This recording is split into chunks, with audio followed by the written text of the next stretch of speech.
నమస్కారం ఈ న్యూస్ కి స్వాగతం. హెడ్లైన్ చూద్దాం.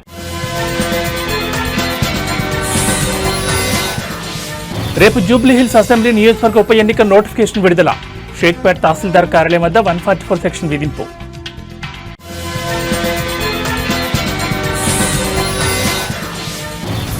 విశాఖలో ఏఐ డేటా సెంటర్ కు మంత్రి నారా లోకేష్ శంకుస్థాపన. ప్రముఖ సంస్థ సిఫీ టెక్నాలజీస్ ఆధ్వర్యంలో ప్రాజెక్టు నిర్మాణం.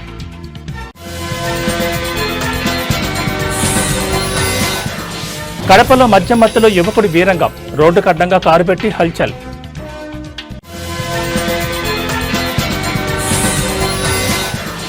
ప్రపంచ రాజకీయాల్లో కీలక పరిణామం. శాంతి ఒప్పందానికి మోదీని ఆహ్వానించిన ట్రంప్. జూబ్లీహిల్స్ అసెంబ్లీ నియోజకవర్గ ఉప ఎన్నికకు రంగం సిద్ధమైంది. సోమవారం నుంచి నామినేషన్ల స్వీకరణ ప్రక్రియ ప్రారంభం కానుండటంతో అధికారులు అన్ని ఏర్పాట్లు పూర్తి చేశారు. ఈ ప్రక్రియను శాంతియుతంగా నిర్వహించేందుకు పోలీసులు కట్టుదిట్టమైన భద్రతా చర్యలు చేపట్టారు. నామినేషన్ల కేంద్రంగా ఉన్న షేక్పేట్ తహసీల్దార్ కార్యాలయం పరిసరాల్లో 144 సెక్షన్ విధిస్తున్నట్లు ప్రకటించారు. ఉప ఎన్నికల నేపథ్యంలో నామినేషన్ దాఖలు సమయంలో అభ్యర్థులు ర్యాలీలుగా వచ్చే అవకాశం ఉండడంతో ఎలాంటి అవాంఛనీయ ఘటనలు జరగకుండా పోలీసులు ముందస్తు చర్యలు చేపట్టారు. ఎన్నికల కార్యాలయం వద్దకు వాహనాలను పూర్తిగా నిషేధించారు. నామినేషన్ దాఖలు చేసే అభ్యర్థితో పాటు కేవలం 4 మాత్రమే కార్యాలయంలోకి అనుమతించనున్నారు. తహసీల్దార్ కార్యాలయానికి వెళ్లే 18 మార్గాల్లో ప్రత్యేకంగా చెక్పోస్టులు ఏర్పాటు చేసి నిఘా పెంచారు. మరోవైపు ప్రధాన రాజకీయ పార్టీలు ఇప్పటికే తమ అభ్యర్థులను ఖరారు చేసే పనిలో ఉన్నాయి. అధికార బీఆర్ఎస్ పార్టీ తరపున మాగంటి సునీత పేరును ప్రకటించగా కాంగ్రెస్ పార్టీ నుంచి నవీన్ కుమార్ బరిలో నిలవనున్నారు. బీజేపీ అభ్యర్థి ఎవరనే దానిపై ఇంకా స్పష్టత రావాల్సి ఉంది. నామినేషన్లు వేయడానికి 10 రోజుల సమయం ఉండడంతో అభ్యర్థులు మంచి ముహూర్తం కోసం ఎదురుచూస్తున్నారు. పశ్చిమ మండలం డీసీపీ సిహెచ్ శ్రీనివాస్ నేతృత్వంలో ఈ బందోబస్తును పర్యవేక్షిస్తున్నారు. అడిషనల్ డీసీపీ, 2 ఏసీపీలు, 5 సీఐలు, 9 మంది ఎస్ఐలతో పాటు 59 మంది సిబ్బంది, 2 ప్లాటూన్ల బలగాలు ఎన్నికల విధుల్లో పాల్గొంటున్నాయి. నామినేషన్ ప్రక్రియ ముగిసే వరకు ఈ భద్రతా వలయం కొనసాగుతుందని అధికారులు స్పష్టం చేశారు.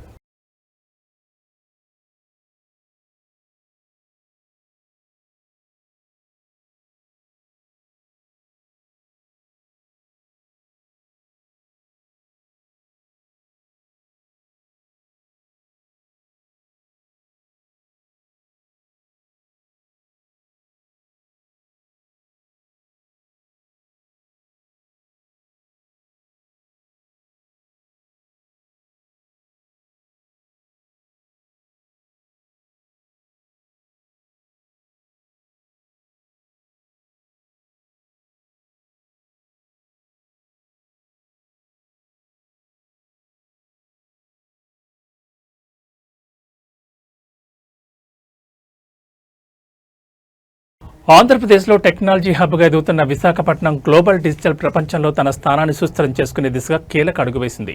నగరంలో తొలి ఆర్టిఫిషియల్ ఇంటెలిజెన్స్ ఏఐ ఆధారిత ఎడ్జ్ డేటా సెంటర్తో పాటు ఓపెన్ కేబుల్ ల్యాండింగ్ స్టేషన్ ఏర్పాటుకు రాష్ట్ర ఐటీ ఎలక్ట్రానిక్స్ శాఖ మంత్రి నారా లోకేష్ తాజాగా శంకుస్థాపన చేశారు. నాస్డాక్లో నమోదైన ప్రముఖ డిజిటల్ ఐటీ సొల్యూషన్ సంస్థ సిఫీ టెక్నాలజీస్ ఈ భారీ ప్రాజెక్టును చేపడుతోంది. దాని అనుబంధ సంస్థ అయిన సిఫీ ఇన్ఫినిట్ స్పేసెస్ లిమిటెడ్ ఆధ్వర్యంలో 50 మెగావాట్ల సామర్థ్యంతో ఈ అత్యాధునిక డేటా సెంటర్ను నిర్మించనున్నారు. కేవలం డేటా సెంటరే కాకుండా ఓపెన్ కేబుల్ ల్యాండింగ్ స్టేషన్ కూడా ఇక్కడ ఏర్పాటు చేస్తుండడం విశేషం. ఈ ప్రాజెక్టు కోసం సిఫీ సంస్థ 2 దశల్లో సుమారు 1500 కోట్ల భారీ పెట్టుబడి పెట్టనుంది. ఈ కేంద్రం పూర్తి స్థాయిలో కార్యకలాపాలు ప్రారంభించిన తర్వాత దాదాపు 1000 మందికి ప్రత్యక్షంగా ఉపాధి లభించనుందని అంచనా. ఈ ఏఐ ఆధారిత డేటా సెంటర్ ఏర్పాటుతో విశాఖ నగరం అంతర్జాతీయంగా ఒక కీలకమైన డిజిటల్ గేట్వేగా మారనుందని, ఇది రాష్ట్ర ఐటీ రంగ అభివృద్ధికి మరింత ఊతమిస్తుందని నిపుణులు అభిప్రాయపడుతున్నారు.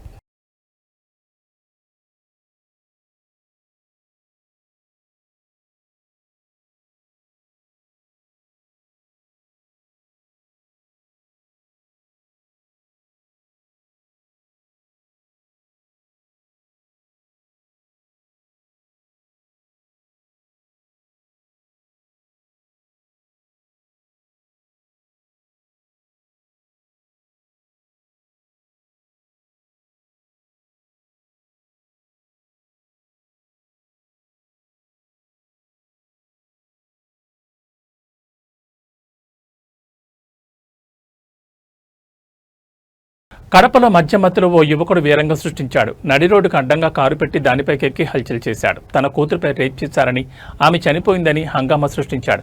పవన్ కళ్యాణ్ ఎక్కడ చంపేస్తారో అనే భయంతోనే టీడీపీ అంటే ఇష్టం లేకపోయినా ఓట్లు వేశామని చెప్పాడు.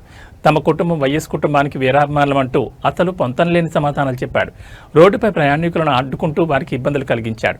చివరికి పోలీసులకు ఫిర్యాదు చేయడంతో రంగంలో దిగి అతన్ని పోలీసులు అదుపులో తీసుకున్నారు. అనంతరం అక్కడి నుండి పోలీస్ స్టేషన్కు తరలించారు.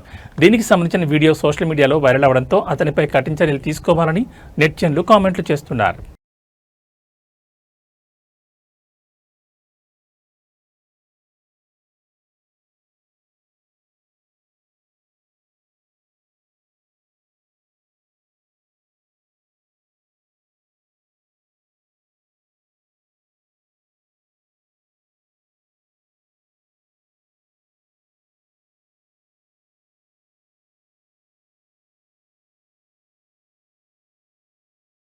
ప్రపంచ రాజకీయాల్లో కీలక పరిణామం చోటు చేసుకుంది. రేపు ఇజ్రాయెల్ హమాస్ మధ్య శాంతి ఒప్పందం చేసేందుకు రావాలని అమెరికా అధ్యక్షుడు డొనాల్డ్ ట్రంప్ భారత ప్రధాని నరేంద్ర మోడీకి ఆహ్వానం పంపినట్లు సమాచారం. ఈజిప్ట్ వేదికగా జరిగే శాంతి ఒప్పందానికి ట్రంప్ ఆహ్వానించినట్లు తెలుస్తోంది. కానీ దీనిపై భారత పీఎంఓ ఎలాంటి అధికారిక ప్రకటన విడుదల చేయలేదు. ఈజిప్ట్ అధ్యక్షుడు అబ్దెల్ ఫత్తా ఎల్ సిసి కూడా ఈ శాంతి ఒప్పందానికి రావాలని మోదీకి ఆహ్వానం పంపారు.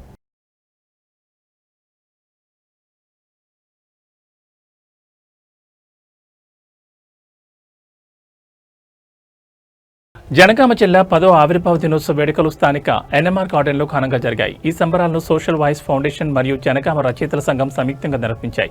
ఈ సందర్భంగా జనగామ జిల్లా సాధన ఉద్యమంలో కీలక పాత్ర వహించినందుకు గాను ఎంఆర్పీఎస్ రాష్ట్ర ప్రధాన కార్యదర్శి రాగాళ్ల ఉపేందర్ను జిల్లా సాధన ఉద్యమకారుడిగా గుర్తించి సన్మానించారు. ఈ సన్మాన కార్యక్రమానికి తెలంగాణ తొలి ఉప ముఖ్యమంత్రి డాక్టర్ టి రాజయ్య మరియు కేంద్ర సాహిత్య అకాడమీ యువ పురస్కార్ అవార్డు రహిత ముఖ్య అతిథులుగా హాజరయ్యారు. వారి చేతుల మీదుగా రాగాళ్ల ఉపేందర్ను శాలువాతో కప్పి ప్రశంసా పత్రంతో ఘనంగా సత్కరించారు. ఈ సందర్భంగా రాగాళ్ల ఉపేందర్ మాట్లాడుతూ జిల్లా సాధన కోసం పోరాడిన స్ఫూర్తిని కొనసాగించాలని పిలుపునిచ్చారు. జిల్లా సాధన కోసం మనం ఎలా అయితే పోరాడామో నేడు అదే బాధ్యతతో జిల్లా సమగ్రాభివృద్ధి కోసం ఉద్యమించాలని అన్నారు.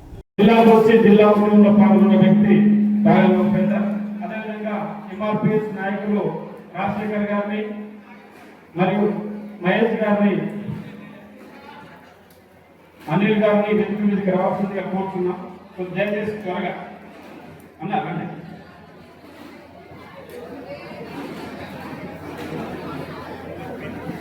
జనగామ అంటేనే ఒక ఘన చరిత్ర కలిగిన గడ్డ.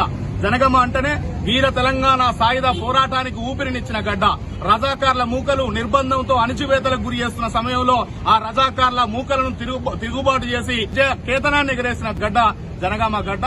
అలాంటి త్యాగాలకు వీరులకు పుట్టిన గడ్డ జనగామ. రవాణా పరంగా తెలంగాణ భౌగోళిక ముఖ చిత్రానికి సెంటర్. పరంగా అన్ని జిల్లాలకు ఈ జిల్లా నుంచి పోవడానికి అవకాశం ఉంటది. జనగామ జిల్లా చరిత్రలో సజీవంగా నిలిపే విధంగా, పోరాటానికి చిహ్నంగా ఉండే విధంగా తెలియాల్సిన అవసరం ఉన్నదనే విషయాన్ని కూడా మరొకసారి గుర్తు చేస్తూ జనగామ పోరాడి సాధించుకున్న అభివృద్ధిలో మాత్రం వెనుకబడి ఉన్నది. అభివృద్ధి విషయంలో, రవాణా విషయంలో, ఉపాధి విషయంలో, అనేక అంశాల విషయంలో కూడా పూర్తిగా వెనుకకు నెట్టివేయబడ్డ జిల్లాగా జనగామ మారిందనే విషయాన్ని కూడా మనం చెప్పాల్సిన అవసరం ఉన్నది. ఈ జిల్లాకు అమలైన హామీలు కూడా ఇంతవరకు నెరవేరలేదు. ఇండస్ట్రియల్ కారిడార్ జనగామకు కేటాయించబడి ఉన్నది, ఇంతవరకు అమలు కాలేదు. అదేవిధంగా పారిశ్రామిక సంబంధించిన కొన్ని పరిశ్రమలు ఈ జిల్లాకు ఉన్నాయి, అమలు కాలేదు. విద్యాపరమైన సౌకర్యాలు ఉన్నాయి, అమలు కాలేదు. ట్రాఫిక్ పరమైన సౌకర్యాలు ఈ జిల్లాకు అలాట్ అయి ఉన్నాయి, ఇంతవరకు అమలు కాలేదు. ఇప్పటికీ ఉపాధి అవకాశాలు లేక ఉదయం పుష్పులకు ప్రయాణమై నిత్యం మల్ల కాకతీయకు రిటర్న్ వచ్చి పెయింటింగ్ పనులు చేసుకుంటూ ఇక్కడ చదువుకున్న యువత హైదరాబాద్ కు వలసపోతున్న పరిస్థితులు ఏర్పడుతున్నాయి. కాబట్టి ఈ జనగామ జిల్లా పాలకులకు నిజాయితీ చిత్తశుద్ధి ఉంటే జనగామ జిల్లా యువకులకు, యువతకు ఉపాధి అవకాశాలు కల్పించే విధంగా ప్రత్యేకమైన చొరవ తీసుకోవాల్సిన అవసరం ఉన్నదనే విషయాన్ని కూడా మరొకసారి గుర్తు. అధికార యంత్రాంగాన్ని ఒకవైపు, రాజకీయ పక్షాలను మరొక వైపు, పాలకులను మరొక వైపు ఈ మెదక్ జిల్లా కొల్చార మండలం ఏడుపాయల ప్రాంతంలో దారుణమైన సంఘటన వెలుగు చూసింది. ఏడుపాయలకు వెళ్లే రహదారులని ఒక వించె రావణలో గుర్తు తెలియని దుండగులు ఒక మహిళపై అత్యాచారం చేసి అనంతరం ఆమెను చెట్టు కట్టేసి పారిపోయారు. ఈ విషయం తెలుసుకున్న వెంటనే పోలీసులు అప్రమత్తమయ్యారు. Medak rural CI DSP Prasanna Kumar, Kolcharam SI Mohanuddin, Papannapet SI Srinivas Goud తమ సిబ్బందితో సహా హుటాహుటిన ఘటనా స్థలానికి చేరుకున్నారు. ఘటనా స్థలాన్ని పరిశీలించిన అనంతరం బాధితురాలిని చికిత్స నిమిత్తం మెదక్ ఏరియా ఆసుపత్రికి తరలించారు. ఈ ఘటనపై పోలీసులు కేసు నమోదు చేసుకుని నిందితుల కోసం గాలింపు చర్యలు ముమ్మరం చేశారు. దుండగులను త్వరలోనే పట్టుకుంటామని పోలీసులు తెలిపారు.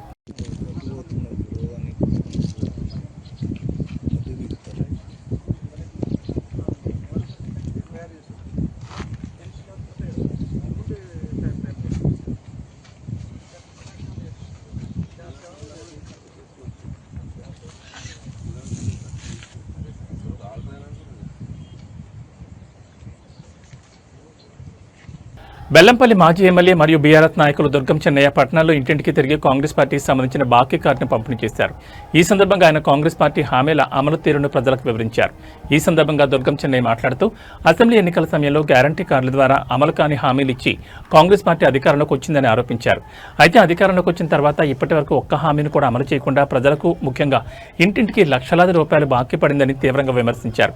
కాంగ్రెస్ పార్టీ చేసిన ఈ మోసానికి రాబోయే ఎన్నికల్లో ఓట్ల ద్వారా తగిన బుద్ధి చెప్పాలని ఆయన బెల్లంపల్లి ప్రజలకు సూచించారు.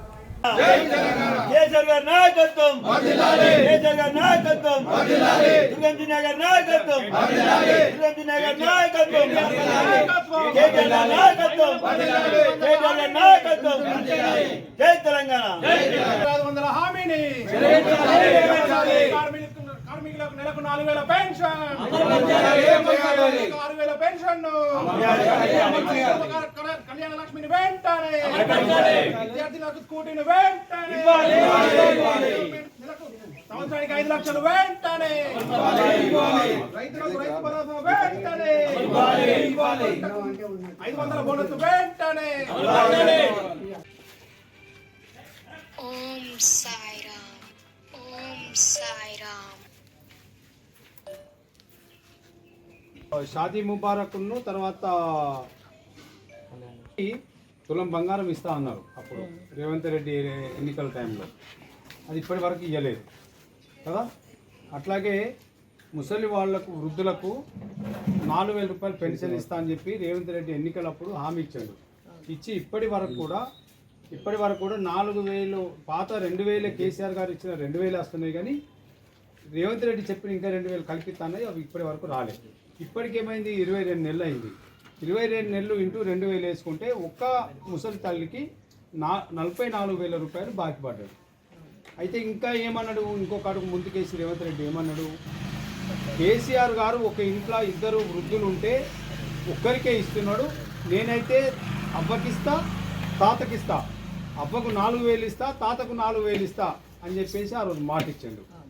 మాట ఇచ్చి అసలు ఇద్దరికి కాదు కదా, ఒక్కరికి కూడా 4,000 రూపాయలు ఇస్తలేడు. అంటే ఒక్కరికి ఇచ్చిన 2,000 రూపాయల చొప్పున 22 నెలలు అంటే 44,000 రూపాయలు రేవంత్ రెడ్డి వాళ్ళ ఒక్క ముసలి తల్లికి బాకీ పడ్డాడు. అది రేవంత్ రెడ్డి వెంటనే ఈ 44,000 ఏదైతే ఇస్తానన్న మాట ప్రకారం 44,000 ప్రతి వృద్ధురాలకు ఇవ్వాలి అని బీఆర్ఎస్ పార్టీ పక్షాన మేము డిమాండ్ చేస్తున్నాం. మహిళలకు ఇవాళ ప్రతి ఇంట్లో ఉన్నటువంటి 18 సంవత్సరాలు నిండినటువంటి ఒక మహిళ ఇంట్లో ఎంతమంది ఉంటే అంతమందికి 2,500 చొప్పున నేను ఇస్తా అని చెప్పి ఆ రోజు మాట ఇచ్చాడు. కోడలకు 2,500 ఇస్తా అన్నాడు, బిడ్డకి 2,500 ఇస్తా అన్నాడు, అత్తకి 2,500 ఇస్తా అన్నాడు, ముస్లాంకు 4,000 రూపాయలు ఇస్తా అని చెప్పి కట్టుకథలు మాటలు మాట్లాడిండు ఆ రోజు. అయితే ఇవాళ ఒక మహిళకు ఆయన ఎంత బాకీ పడ్డాడు, 2,500 ఇంటూ ఇవాళటి వరకు 22 నెలలు అవుతుంది కాబట్టి ఒక మహిళకు 55,000 రూపాయలు ఇవాళ రేవంత్ రెడ్డి బాకీ పడ్డాడు. వెంటనే ఇవాళ రేవంత్ రెడ్డి మరి ప్రతి మహిళకు 55,000 రూపాయలు ఇచ్చి 2,500 రూపాయల స్కీమును అతను తప్పకుండా ఆ స్కీమును ఇంప్లిమెంట్ చేయాలని చెప్పేసి మా బీఆర్ఎస్ పార్టీ పక్షాన మేము డిమాండ్ చేస్తున్నాం. అట్లాగే వికలాంగులకు 6,000 రూపాయలు ఇస్తా అన్నాడు, 6,000 రూపాయలు ఇస్తా అన్నాడు కాబట్టి మరి 22 నెలలు అవుతుంది, 22 నెలలు ఇంటూ 44,000 రూపాయలు ఇవాళ ఒక వికలాంగులకు బాకీ పడ్డాడు అతను. షాదీ ముబారక్ చెప్పిన కదా, షాదీ ముబారక్ చెప్పి కళారంగంలో విశేష కృషి చేసిన ప్రతిభావంతులను తమిళనాడు ప్రభుత్వం సత్కరించింది. చెన్నైలో జరిగిన ఒక ప్రత్యేక కార్యక్రమంలో రాష్ట్ర ముఖ్యమంత్రి ఎంకే స్టాలిన్ 2021, 22, 23 సంవత్సరాలకు గాను కలైమామణి పురస్కారాలను ప్రదానం చేశారు. మొత్తం 90 మంది కళాకారులు వివిధ విభాగాల్లో ఈ ప్రతిష్టాత్మక పురస్కారాన్ని అందుకున్నారు.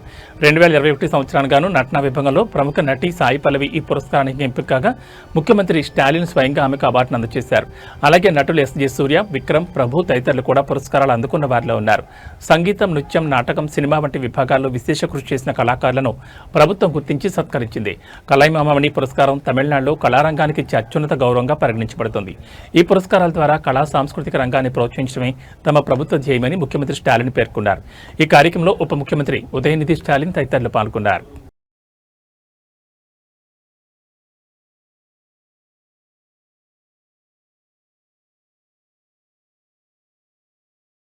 ఈ బులెటిన్ విశేషాలు మరో బులెటిన్లో మళ్ళీ కలుసుకుందాం. నమస్కారం.